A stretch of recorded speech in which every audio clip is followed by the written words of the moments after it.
எல்லோருக்கும் வணக்கம். எல்லோரும் எப்படி இருக்கீங்க? நாங்கள் ரொம்ப நல்லா இருக்கிறோம். என் சேனலை சப்ஸ்கிரைப் பண்ணி சப்போர்ட் பண்ணுற எல்லாருக்குமே மிகப்பெரிய நன்றிகள். என் சேனலில் ஃபர்ஸ்ட் டைம் வீடியோ பார்க்குறீங்க அப்படின்னா இந்த வீடியோ ஃபுல்லாக பார்த்துட்டு உங்களுக்கு பிடிச்சிருந்துச்சி அப்படின்னா மறக்காமல் சப்ஸ்கிரைப் பண்ணுங்கள். இப்போ வாங்க வீடியோக்குள்ளே போகலாம்.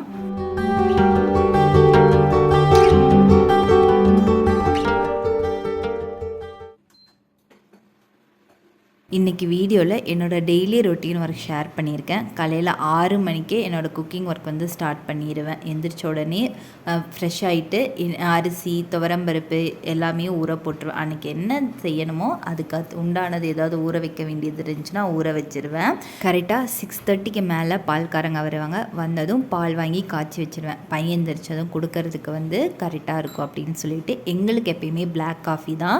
எங்கள் வீட்டுக்காரங்க எப்போயுமே ரெகுலராக ஒரு 7:30 அந்த மாதிரி வந்து எந்திரிச்சுவார். எந்திரிச்சதும் ஃப்ரெஷ்அப் ஆகிட்டு 2 பேருக்குமே வந்து பிளாக் காஃபி வச்சுப்பேன். எனக்கு தனியாக எந்திரிச்சதுமே வைக்க மாட்டேன். ஒரு ஆளுக்கு மட்டும் எப்படி வைக்கிறது அப்படின்னு சொல்லிட்டு வைக்க மாட்டேன். 2 பேர்த்துக்கு வந்து சேர்ந்து குடிப்போம் அப்படின்னு சொல்லிட்டு 2 பேருக்குமே வந்து பிளாக் காஃபி வச்சுக்கிட்டேன். சுகிலன் வந்து எந்திரிக்கிறதுக்கு டைமிங் இல்லை. அவனுக்கு எப்போ தோணுதோ அப்போ எந்திரிப்பான். ஒரு நாள் வந்து 6 மணிக்கு எந்திரிப்பான், இல்லைனா 7 மணி, இல்லைனா வந்து ஏர்லி மார்னிங் 4 மணிக்கு கூட எந்திரிப்பான். அவனுக்கு டைமிங் கிடையாது. அவனுக்கு எப்போ தோணுதோ அப்போ எந்திரிப்பான்.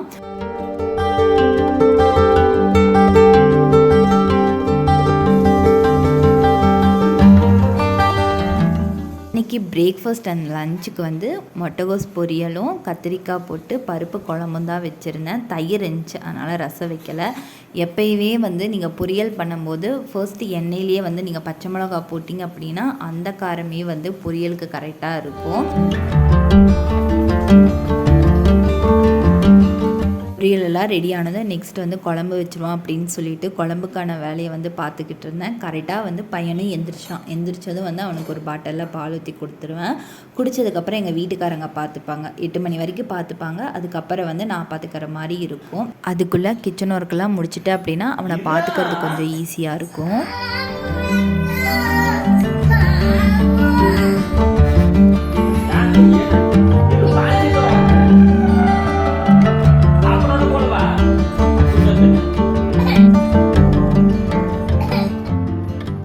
காலையில் எந்திரிச்சோன்னா ஒரு 10 நிமிஷம் நைன்ட்டே இருப்பான். கொஞ்சம் நேரம் வந்து தூக்கி வச்சுட்டு இருந்தேன்னா அதுக்கப்புறம் நார்மல் ஆயிடுவான். அதுக்கப்புறம் வந்து அவங்க அப்பா பார்த்துப்பாரு.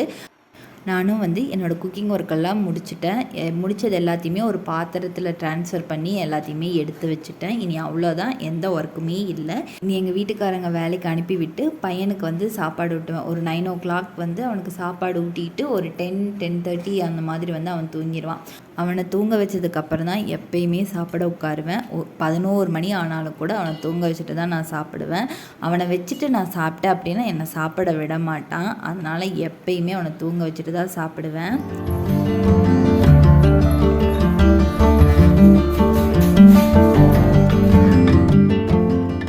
சாப்பிட்டதுக்கப்புறம் அப்பாவுக்கு அம்மாவுக்கு கால் பேசிவிட்டு மெயினாக வந்து பெரியப்பாவுக்கு கால் பண்ணி பேசிடுவேன். அதுக்கப்புறம் ஒரு 5 minutes வந்து உட்காந்துட்டு சின்ன சின்ன ஒர்க் தான் இருக்கும். வீடு கூட்டுறது, பாத்திரம் வாஷ் பண்ணுறது, அந்த ஒர்க்கை வந்து முடிச்சிடுவேன்.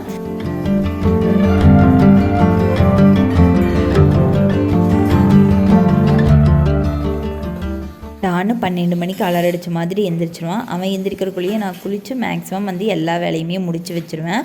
பையன் எந்திரிச்சதும் பால் குடிச்சிட்டு கொஞ்சம் நேரம் விளையாண்டுருப்பான். ஒரு மணிக்கு மேலே அவனுக்கு குளிக்க வச்சுருவேன். 1:30 2 o'clock போல் எங்கள் வீட்டுக்காரங்க வந்துடுவாங்க. லஞ்சுக்கு 1 hour பெர்மிஷனில் வருவார். வந்ததும் ஒரு 1/2 hour நாங்கள் சாப்பிட்டு ஒரு 1/2 hour பையன் கூட விளையாண்டுட்டு கிளம்பிடுவார். நாங்கள் சாப்பிடும் போதே பையனுக்கு ஒரு பிளேட்டில் ஒயிட் ரைஸ் வச்சோம் அப்படின்னா அவன் சாப்பிடுவான். இல்லைனா எங்களுக்கு ஊட்டி விடுவான். இல்லைனா ஏதாவது போட்டு இழுத்து போட்டு விளையாண்டுருப்பான்.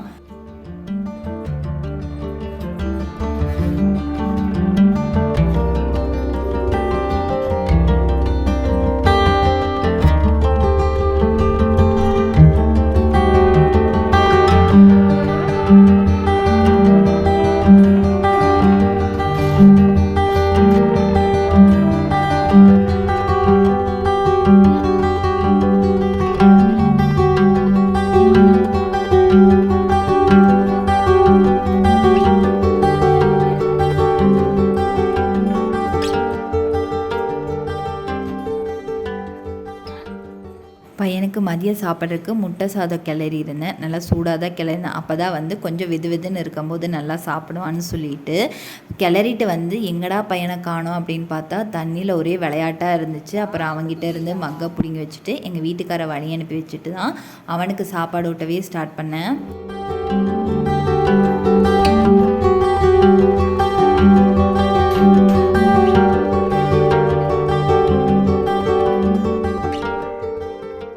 அவனை சாப்பாடு ஊட்டுறதுக்கு வெளியே கூட்டிகிட்டு போனோம் அப்படின்னா ஒரு 2 ஹார்ஸ் கழித்து தான் வீட்டுக்கு ரிட்டர்ன் வருவான். பக்கத்துலேயே குட்டீஸ் இருக்காங்களா, அவங்க கூட கொஞ்சம் நேரம் விளையாண்டு தூக்கம் வரும்போது மட்டும்தான் வீட்டுக்கு ரிட்டர்ன் வர்றது.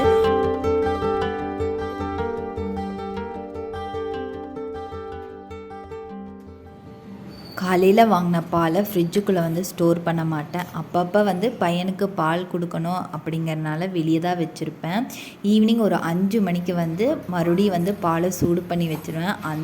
சூடு பண்ணிகிட்ருக்கிற கேப்பில் அவன் என்ன பண்ணான்னா மாடிப்படிக்கட்டு ஏறிட்டான். எங்கடா பையனை காணமேன்னு தொலைவும் போது மாடியில் இருந்தான். அப்புறம் ரிட்டன் அவனை கீழே கூப்பிட்டு வந்து பால் கொடுத்து தூங்க வச்சுட்டு நமக்கு கொஞ்சம் ஸ்ட்ராங்காக காஃபி போட்டு கொடுத்துட்டு வேலையை ஸ்டார்ட் பண்ணுவான் அப்படின்னு சொல்லிட்டு எனக்கு ஸ்ட்ராங்காக ஒரு காஃபி போட்டுக்கிட்டேன்.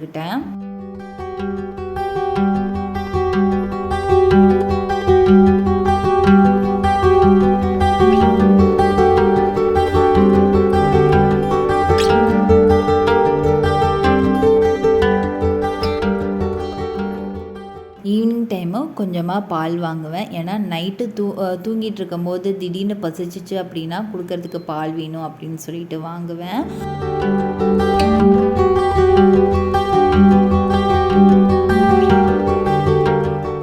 டெய்லியுமே பையனோட பாட்டிலை வந்து நல்லா ப்ரஷ் போட்டு அலாசிட்டு சுடுதண்ணியில் கொஞ்சம் நேரம் வந்து ஊற வச்சுருப்பேன்.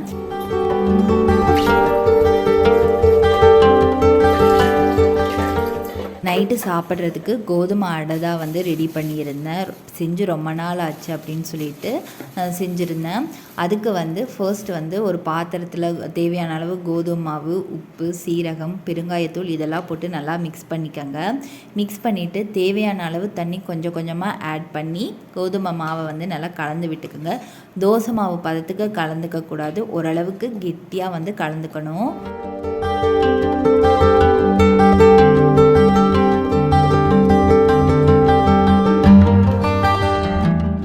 கோதுமை மாவு இந்த அளவு கலந்து வச்சதுக்கப்புறம் மூடி போட்டு மூடி வச்சுருங்க. அது ஓரளவுக்கு ஊறட்டும். அதுக்குள்ளே வந்து பெரிய வெங்காயம் நல்லா பொடிசாக கட் பண்ணிக்கிட்டேன். பச்சை மிளகாயும் கட் பண்ணிக்கிட்டேன். காரத்துக்கு நம்ம பச்சை மிளகா மட்டும்தான் ஆட் பண்ணுறோம். வரமிளகா போட்டால் அந்தளவு காரம் வராது. கூடவே வந்து நான் கேரட் வந்து துருவி சேர்த்துக்கிறேன். இது வந்து ஆப்ஷனல் தான்.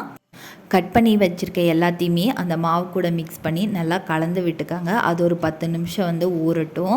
நான் ஊற கேப்பில் வந்து பையனை போய் எழுப்புவோம் அப்படின்னு சொல்லிட்டு போயிருந்தேன். ஏன்னா 5:30 மணிக்கு தூங்க வச்சது 8 மணி ஆகியுமே எந்திரிக்கலை அப்படின்னு சொல்லிட்டு எவ்வளவு தான் அவனை எழுப்புனாலும் எந்திரிக்கலை. சரி அவன் எந்திரிக்கிறதுக்குள்ளே நம்ம ரொட்டி சுட்டு முடிச்சிருவோம் அப்படின்னு சொல்லிட்டு அடுப்பை பற்ற வச்சு தோசைக்கல் வச்சுட்டேன்.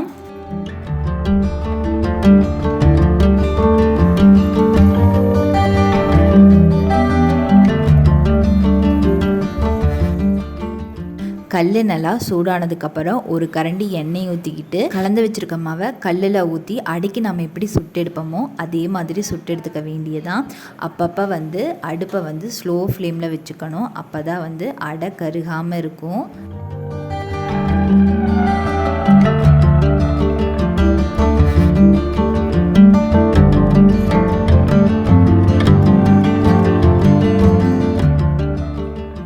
கடைசியாக ரொட்டி சுட்டு முடிச்சதுக்கப்புறம் ஸ்டவ் ஆஃப் பண்ணிவிட்டு அப்படியே தோசைக்கல்லை விடக்கூடாது. தோசைக்கல்லை தண்ணி கொஞ்சம் ஆட் பண்ணிக்கோங்க. தண்ணி நல்லா வற்றினதுக்கப்புறம் 2 கரண்டி எண்ணெய் ஊற்றிக்கோங்க. எண்ணெய் நல்லா தோசைக்கல் ஃபுல்லாக ஸ்ப்ரெட் ஆகிற வரைக்கும் நல்லா அப்ளை பண்ணி விட்டுக்கோங்க. அப்போ தான் வந்து அடுத்த தடவை நீங்கள் தோசை சுடும்போது தோசை ஒட்டாமல் ஈஸியாக நமக்கு வந்து கிடைக்கும்.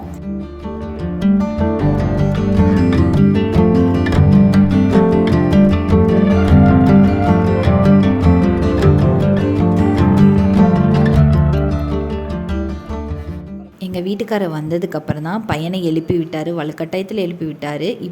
இப்போ அவனை எழுப்பி விடலை அப்படின்னா கரெக்டாக நாங்கள் தூங்க போகும்போது அவன் எந்திரிச்சுப்பான். அப்போ என்னால் தூங்க முடியாது. அதனால தான் 8:30க்கே வந்து அவனை எழுப்பிட்டோம். எந்திரிச்சதும் அவனுக்கு கொஞ்சம் தண்ணி தான் கொடுத்துருந்தேன். அதுக்கப்புறம் அவனுக்கு தோசை சுட்டு கொடுத்துப்போம் அப்படின்னு சொல்லிட்டு